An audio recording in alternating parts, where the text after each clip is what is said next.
I found out that my husband was having a baby with another woman through the most absurd way possible. Yeah, I got invited to her baby shower when she was a complete stranger to me. So talk about the shock of my life. Before this all happened, I thought my marriage to my husband, let's call him Mark, was kind of picture perfect. We had even started discussing having kids ourselves. Isn't that so ironic? I was always so proud of Mark because he was such a hard worker, always putting in long hours, working late. Yeah, I realize now that he wasn't actually working late. He was having an affair. I just trusted him.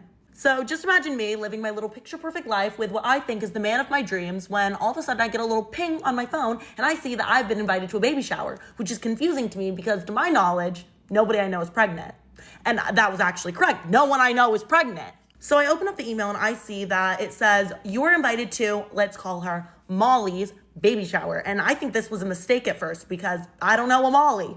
And I have no idea why I didn't just X out of the invitation right there when I realized I didn't know a Molly, but I was thinking that maybe it was a friend of a friend, somebody's family member that I'd met once. I don't know. I was trying to figure out if there was any way I could have known this girl. But I did realize that there was one thing on the invitation that was familiar to me, and that was the address of where the baby shower was being hosted. It was being hosted at my husband's sister's house. Now, I'm close to my sister-in-law, but not close in the way that I'm friends with all of her friends. So I'm thinking maybe she invited me by mistake to this baby shower. And that's where I see that on the wedding invitation, there's a little tab that says photos. And I thought, perfect, I can click on that and I can see what this girl looks like. And maybe I have met her before because I am pretty bad with names. But nothing could have prepared me for what I was gonna see when I clicked on the photos tab, because in there were dozens of photos from Molly's maternity shoot that included the father of her child.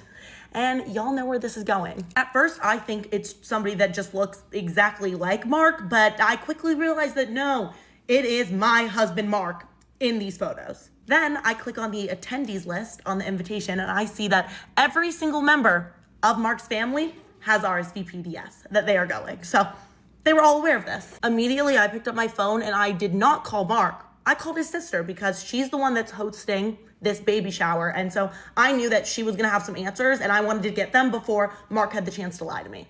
I quickly realized that it was Mark's sister that sent me the invitation and that she knew exactly what I was calling about, because the first thing she said when she answered the phone was, "So did you get the invitation?" I said, "Yeah, I did." And the next question she asked was, "Did you have any idea about any of this?" I said, "No, I did not." Apparently, Mark had told his entire family that I both knew about the affair and the pregnancy and that I chose to forgive him and support him through this and to help raise the baby. But then Mark's sister told me that he told their entire family not to say anything to me about it because it was still a really sensitive issue that we were working through, and he just didn't want them to bring it up in front of me. So they've known about this for months and just thought I knew and didn't want to say anything in front of me. But his sister said that at some point she started getting suspicious because of how normal I was acting. And that's why she decided to just send the baby shower invitation to me. I have no idea how long Mark had known this girl, how they met, how long the affair had been going on. All I knew is that I didn't want to speak to him. So I packed up all my stuff and I got out of there before Mark was done with work. I told Mark's sister to give me a few hours to get out of the house before she let him know that I found out everything and that I was leaving.